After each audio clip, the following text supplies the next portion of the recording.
Heureux de vous retrouver pour un nouvel épisode de notre émission sur les 28 croyances adventistes.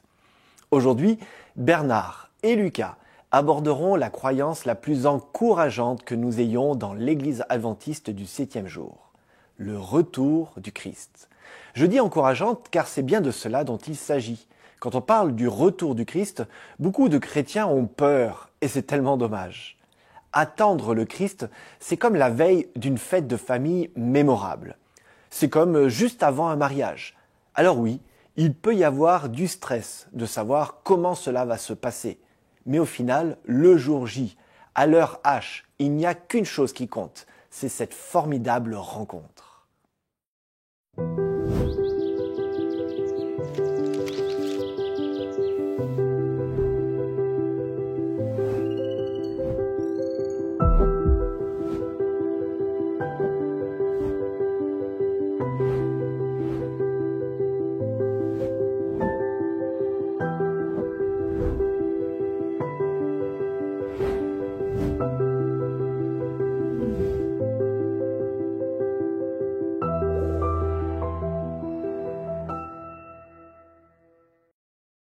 Bonjour Lucas.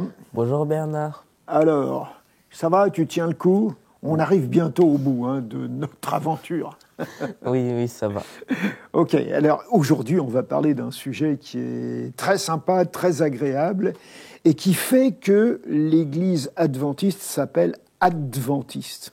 Adventiste, ça veut dire l'Église qui attend un événement et cet événement c'est le retour de Jésus. Alors, on va écouter le texte qui a été écrit sur ce sujet.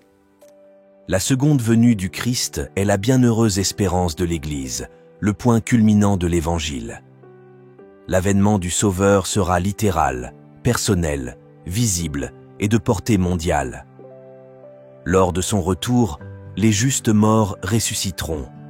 Avec les justes vivants, ils seront glorifiés et enlevés au ciel, tandis que les réprouvés mourront. L'accomplissement presque complet de la plupart des prophéties et la situation actuelle de notre monde indiquent que la venue du Christ est proche. Le jour et l'heure de cet événement n'ont pas été révélés, c'est pourquoi nous sommes exhortés à nous tenir prêts à tout moment. Alors, la bienheureuse espérance. Qu'est-ce que tu espères, toi, le plus? Que Jésus revienne. Ouais. Pourquoi? Parce que comme ça, on sera tous ensemble, les gens qui sont plus là, et on va pouvoir être tous ensemble et avec Dieu. Ok. Alors ça, tu résumes bien, en fait, l'objectif de tout ça. Quand on lit l'Ancien Testament, on se rend compte qu'on annonce la venue de quelqu'un qu'on appelle le Messie, et qui, justement, est l'espoir de tout ce peuple qui a connu une histoire mouvementée, compliquée. Mais on n'imagine pratiquement pas que ce personnage doit venir deux fois. Une première fois pour vivre comme un être humain et mourir sur la croix, ressusciter, et une deuxième fois pour établir justement ce royaume dans lequel on est tous ensemble avec lui.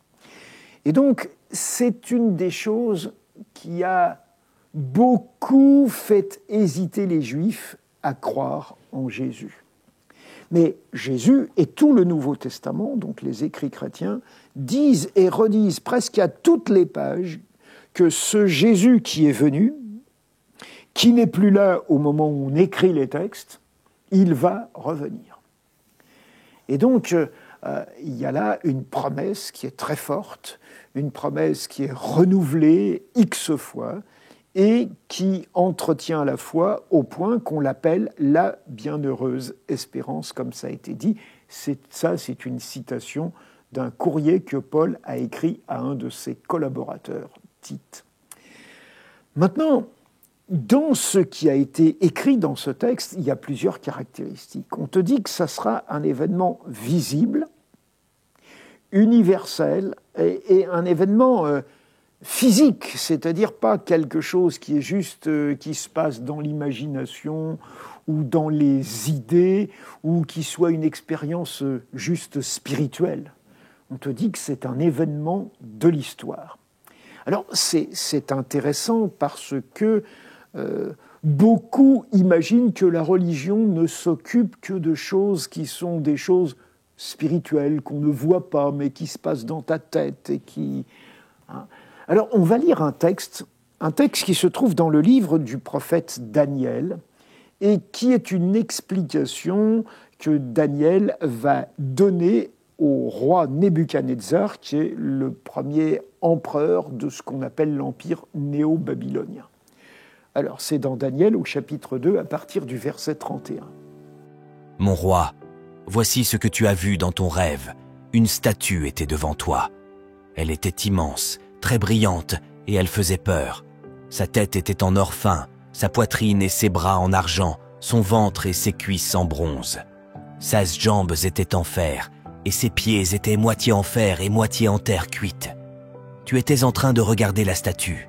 Tout à coup, une pierre s'est détachée toute seule d'une montagne. Elle est venue frapper les pieds en fer et en terre cuite de la statue et elle les a écrasés. Alors elle a écrasé ensemble le fer, la terre cuite, le bronze, l'argent et l'or. Ils sont devenus de la poussière qui s'est envolée comme la paille s'envole au moment où on bat les grains. Le vent les a emportés sans laisser de traces. Et la pierre qui a frappé la statue est devenue une grande montagne qui a rempli toute la terre. » Alors, tu vois, ce prophète emploie une image qui est une image très forte, très simple. Hein. C'est une énorme statue qui est faite en différents métaux. Mais c'est surtout ce qui arrive à cette statue qui nous intéresse. Tu as une pierre qui se détache d'une montagne, et bon, tu es déjà allé en montagne, et tu sais très bien qu'il faut faire attention aux pierres qui peuvent tomber d'une montagne, de ne pas s'en prendre une sur la tête, entre autres. Et cette pierre, elle va tomber sur les pieds de la statue, elle va faire tomber la statue, et qui va devenir de la poussière, et cette poussière va être emportée. Et la pierre elle-même va devenir une grande montagne qui remplit toute la terre. Et ce que Daniel va expliquer, c'est que cette pierre, c'est justement un événement qui n'est pas un événement provoqué par des êtres humains, puisqu'il dit bien que cette pierre se détache de la montagne sans l'intervention d'aucune main humaine. Donc c'est un événement qui est provoqué par Dieu, c'est un événement dans lequel les hommes n'interviennent pas, c'est un événement mais qui vient mettre fin à l'histoire des hommes et qui vient créer en quelque sorte une nouvelle situation qui va être cette montagne qui remplit toute la terre. Et quand Daniel voit ça et qu'il explique ça, il fait comprendre qu'à un moment, Dieu a le projet d'interrompre l'histoire des hommes et de créer une nouvelle histoire qui est une histoire complètement différente. Et c'est ça, si tu veux, qui est l'image que l'Ancien Testament avait de Jésus. Et donc c'est vrai qu'on s'est posé la question, mais est-ce que ça représente la première venue de Jésus ou est-ce que ça représente la deuxième venue de Jésus? Et aujourd'hui, nous, on vit plus de 2000 ans après la première venue de Jésus, et on voit bien que Jésus ne remplit pas toute la terre, qu'il n'est pas devenu une montagne que tout le monde a acceptée et qui a transformé la vie des uns et des autres. Ça, c'est pas encore réalisé complètement. Est-ce que je me trompe? Non, pas encore. Non. Visiblement, il y a encore des tas de misères, des tas de guerres, et c'est ce qu'on apprend tous les jours quand on écoute la radio, qu'on regarde la télé ou qu'on consulte les réseaux sociaux. On voit bien qu'il y a plein de misères qui continuent à se développer et qu'on n'est pas encore dans cette espèce de montagne qui représente le projet définitif de Dieu. Mais ce qui est important, c'est de bien retenir que ça, c'est pas une action des hommes. C'est-à-dire, ce ne sont pas les hommes qui vont pouvoir transformer la société dans laquelle on est pour qu'elle devienne une société parfaite. Est-ce que tu as l'impression, toi, qu'on progresse? Je sais pas. Je sais pas si on progresse ou pas parce que j'ai pas pu voir comment c'était avant. Ouais, donc mais t'as entendu tes grands-parents te raconter comment ils vivaient avant. Oui, mais c'est peut-être on progresse dans la technologie. Ouais. Mais je sais pas si au niveau humanitaire, au niveau par exemple avec les animaux qui disparaissent, avec l'écologie qui s'éteint. Ouais. Et Donc avec tu toutes les guerres. es conscient que c'est pas si simple à dire. Oui. Hein, que c'est vrai, techniquement, scientifiquement, on accumule des connaissances, des savoir-faire et donc des technologies qui sont aujourd'hui beaucoup plus perfectionnées que celles qu'on avait il y a 100 ans ou il y a 1000 ans, bien évidemment, mais que l'humanité, elle aurait voulu abolir la guerre, mais la guerre, ça existe toujours. Hein, que chaque fois qu'il y a une occasion, il y a des gens qui la saisissent pour voler, pour tromper, pour trahir, et que c'est pas toujours facile de vivre dans une situation comme celle-là. Alors qu'on a vraiment l'impression que ce que Dieu nous a promis, c'est d'établir un monde complètement différent. Un monde où il n'y a pas de riches, pas de pauvres. Un monde où il n'y a pas de malades. Un monde où il n'y a pas de handicapés. Un monde où il n'y a pas de guerre. Un monde où on s'entend bien, où on ne provoque pas des inondations et des catastrophes par ce qu'on fait en créant des barrages, en faisant des trucs... certes, qu'on peut trouver utiles, mais qui finalement démolissent ce que Dieu avait fait. Hein. Et donc, ce monde-là, il n'est toujours pas là. Et c'est la raison pour laquelle, dans l'Église adventiste, on dit « c'est pas nous qui allons arriver à transformer ce monde, il faut que Dieu intervienne. » Et nous espérons qu'il va intervenir, parce que sans la grâce d'une intervention de Dieu, on ne va pas y arriver. Et aujourd'hui, il y a des tas de gens qui sont pessimistes. On a parlé mariage ensemble.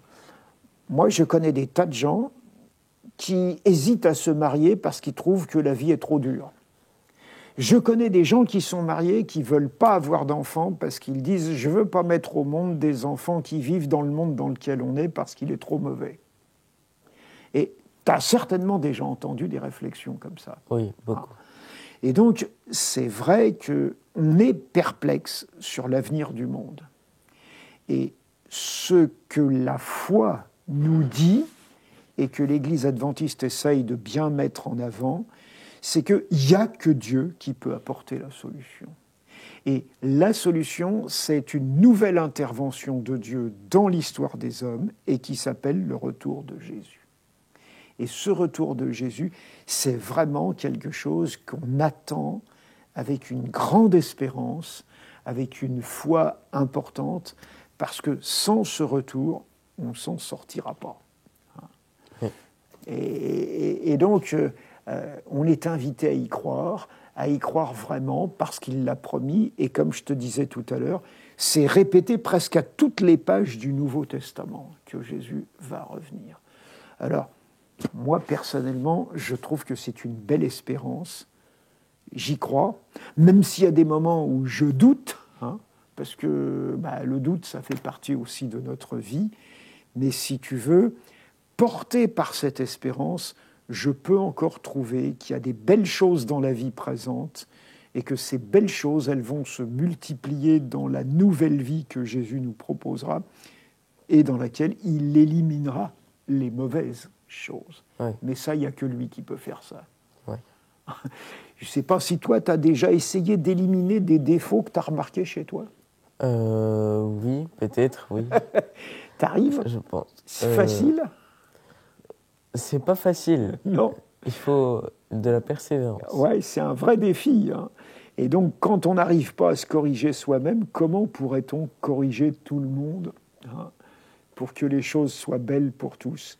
Mais tu vois, moi, je t'encourage à cultiver l'espérance. Parce que quand on espère, la vie est plus belle, la vie est plus intéressante, la vie est plus stimulante. Et ce que Jésus voudrait, c'est qu'en attendant son retour, nous soyons déjà des artisans de paix, comme il dit, des constructeurs de solidarité, de fraternité entre les hommes. À ceci, tous connaîtront que vous êtes mes disciples si vous vous aimez les uns les autres. On a déjà évoqué ça ensemble. Voilà, alors, le retour de Jésus, c'est super. Oui. Ok, eh ben écoute, on se retrouve, on a encore 2-3 petites choses à discuter ensemble, mais on se retrouve une prochaine fois pour avancer et pour bientôt terminer. D'accord, merci. Allez, à bientôt. À bientôt.